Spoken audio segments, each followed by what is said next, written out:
So, wanted to make this video to sort of talk about EMOMs and playing EMOMs and getting your kit together for them.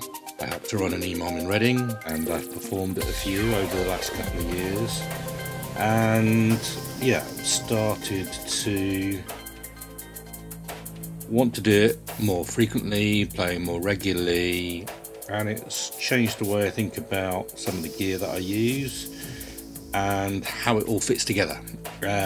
So I thought I'd share a few of the problems and issues and how I'm hopefully finding solutions to them, and maybe throw a few thoughts your way. So I guess the first one really is actually working out what kit you're going to use as your main bit of playback. Now for me, it's become the OPXY here. I previously have used the Teenage Engineering KO2 as a kind of central unit. I've used a combination of the OP1 with drum machines and other gear, sort of running separate sequences. And when this came out, I thought maybe this sort of brings things all together in one place, and for most of the time it does. And I think the key thing here is finding a piece of kit that you feel comfortable with and does what you need it to do. Low battery, so that is a thing that we will come back to. But I think the key thing is when you're getting together for preparing to play live, it's working out, are you going to be doing, particularly EMOMs, often you're talking about 20-minute, 30-minute sets. Are you going to do 20 minutes, 30 minutes of continuous music, or are you going to break your set down into individual songs or tracks? I started by trying to do a sort of continual mixed thing, and actually found that I prefer to present individual pieces of music, sometimes with transitions from one to the other. But it's actually really nice to get feedback from an audience on how an individual piece of music's gone down. That's the first thing that you're going to come across. So here's a piece of music, here's a track, the track plays,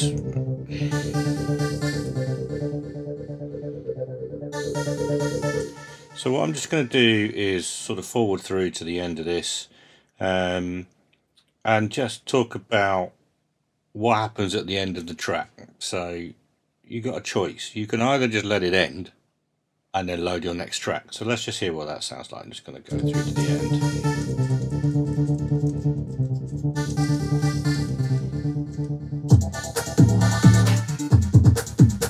This is the ending coming up.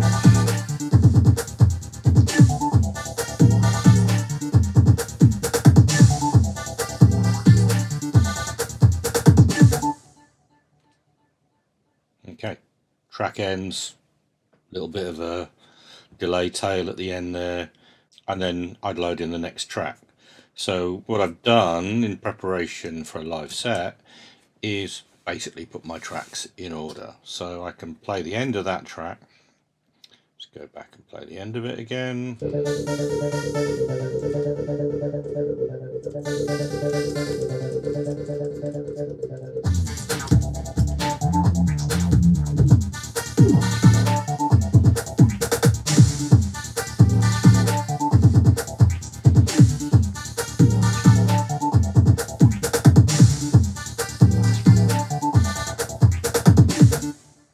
Track ends, crowd goes wild, load in the next track, hit load, next track starts.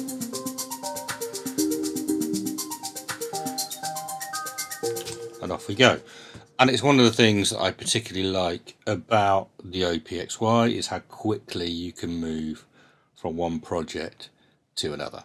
However, there are some things. So if I was to end that track a bit more abruptly, it'll cut off the reverb tails. Let's go to the end of this one. Let's play the end of this track.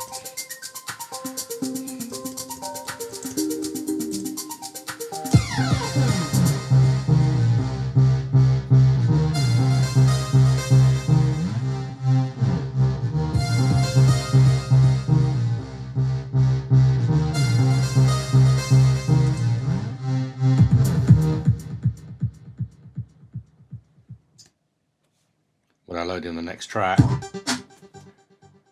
I get that abrupt ending. And also when you're performing, you know, ideally at the end of your song you should be able to look up, look at the audience and actually see how it's gone down, see how people are responding to it, that kind of thing. That's where you want something, or I wanted something, that is going to cover that transition. So it's just not dead air, provide a little bit of texture whilst I'm then loading in the next track, or just allows me just to kind of adjust as I go into the next track. What I've previously used has been Kaoss pad, and I wanted something smaller, so this little fella here, the NTS-3, is a nice small unit that does everything that the old big Kaoss pad used to do. But unlike the OP, does not have batteries, so you need to power it. Solution number one is just use the power from the OP. That does actually work. So take the USB, plug that into the Kaoss pad. It will power it. It works. For the recent sets, I didn't want to take a lot of gear. The most recent set is a venue, really fast changeovers between acts, so I didn't want to have a big setup. So I'm going to take the audio out. Good thing about the OPXY, it has an audio input. I'll load that last track back in. Turn the input on. Put this in. So now, at the end of that track I had before, play the track again.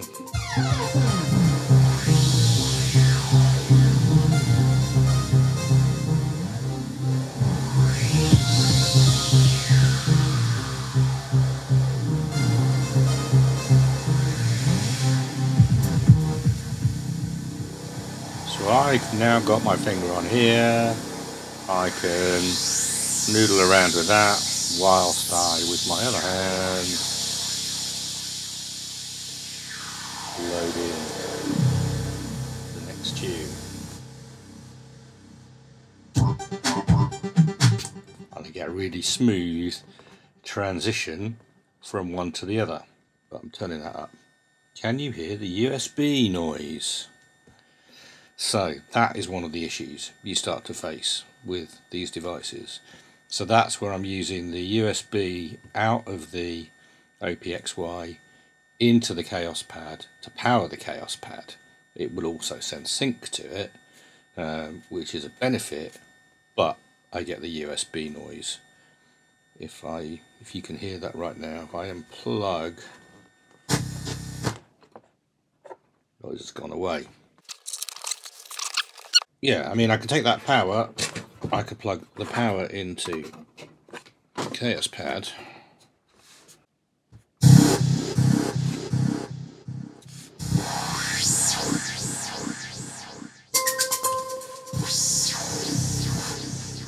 No USB noise.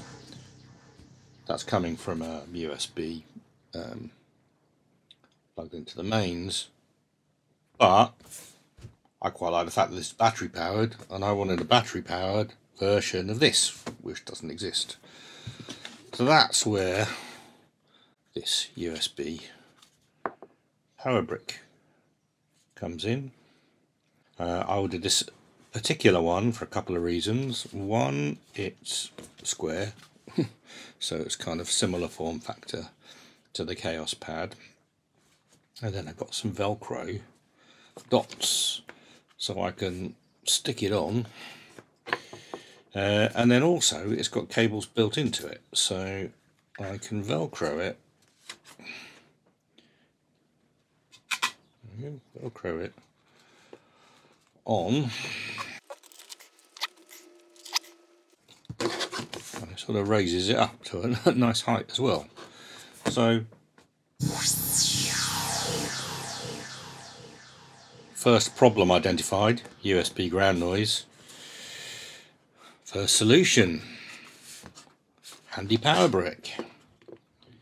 That is my first sort of foray into EMOM performances and getting EMOM ready. Basically having my transitions, having a device that's going to cover the transitions, being able to do a set. So basically I've been able to do a set just using this device and this device.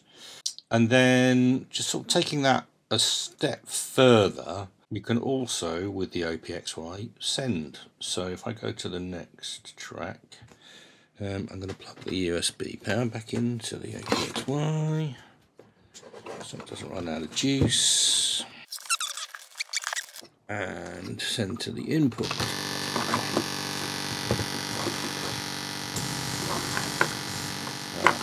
Okay. So hear that noise?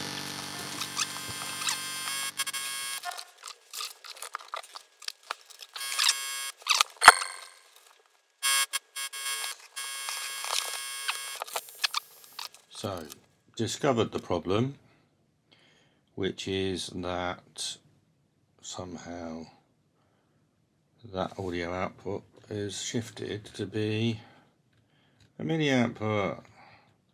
So it's sending MIDI sync. Now I'm going to send audio. There we are. Now the problem should be solved. These are the things you have to set before you do your gig. Right. So.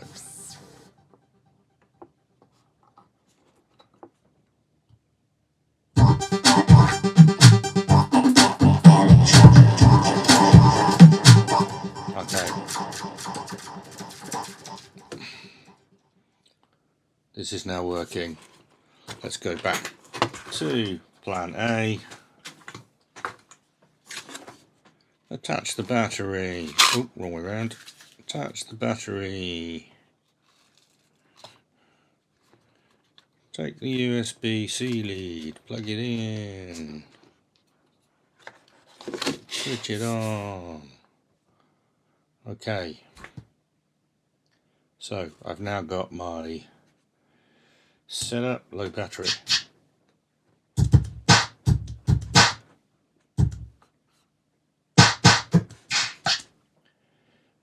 Which sound did I have it set to? Send.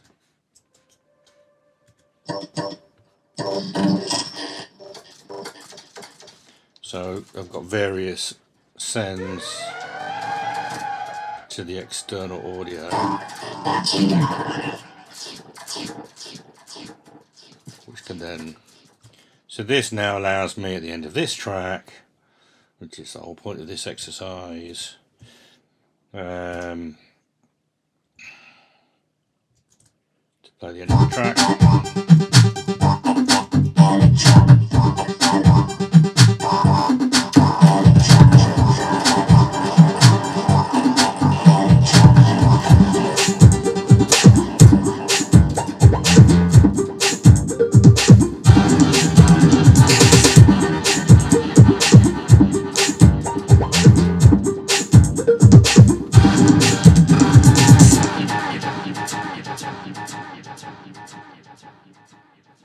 So I have my tail at the end of that track to give my hands time to load in the next track. So basically I now have OPXY, sending to Kaoss pad, sending back into the OPXY, then going out of that cable to the PA speakers, whatever. And I'm quite happy not having MIDI sync. I could send, well, it's MIDI input, so I could use Kaoss pad as a MIDI master for the tempo, but I'm quite happy just sort of setting the tempo as I go. I can check the tempo of a track and just, I want that 125, then bingo, 125, and it's going to be close enough for what I'm doing. If it's whooshy sounds and stuff like that, it's not particularly tempo matched anyway. But when I play live, I like to have maybe more sounds that I can add into the mix, such as analog drum machines and things like that, like one of these, space drum, which has can be battery powered and has a mono output. So now I need to mix stereo, mono, maybe another stereo channel. So that's where these little fellas have come in handy. So the dude is a cool little dude. It runs on AA batteries, it can run on 12 volt DC power. You've got your ins, you've got your out. You can do each channel on and off. Mono, limited, and when you're on it off batteries, they don't last very long. So you know, you got to put a fresh set in for each set, basically, if you want to be sure that you're not going to run out on the night. Super useful for running a bunch of mono bits of gear together, but limited if you go beyond that. And obviously there's no effects, no routing, no auxiliaries. The PB Mix 3, really useful. USB powered, USB-C, but also got a battery in it. So it will actually, you charge it up, you can run a set. And you're not going to have low battery problems like I have here. You've got stereo channels, 1, 2, 3, and an auxiliary send and return. So I think the return's fixed, but you can change the send level, or you can send to Q mix. So you could run, well, you can run it like a DJ mixer, and you can be bringing in another bit of kit, checking what it sounds like before you bring it into the main mix. Really useful, but quite limited on the channels and not so compatible with mono gear. And then that led me to the Blue Box, which is the current weapon of choice, which has got 6, I mean each of these is going up in price, 6 stereo inputs. They can be split into dual monos, 2 outputs, headphones, and quite configurable, so you can set it up for 12 mono channels. You can record, no battery power, so we're looking at another USB power brick situation. So I could, for example, power this from the same power brick. Take my main mix out, send my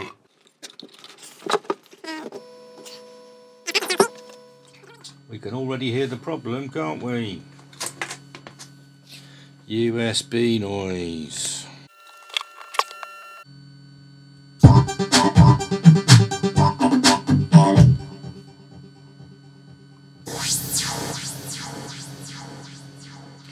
So, how do I get rid of that USB noise?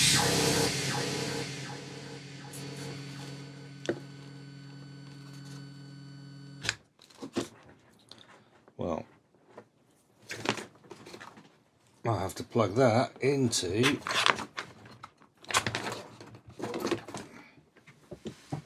different USB power source. Okay, back on.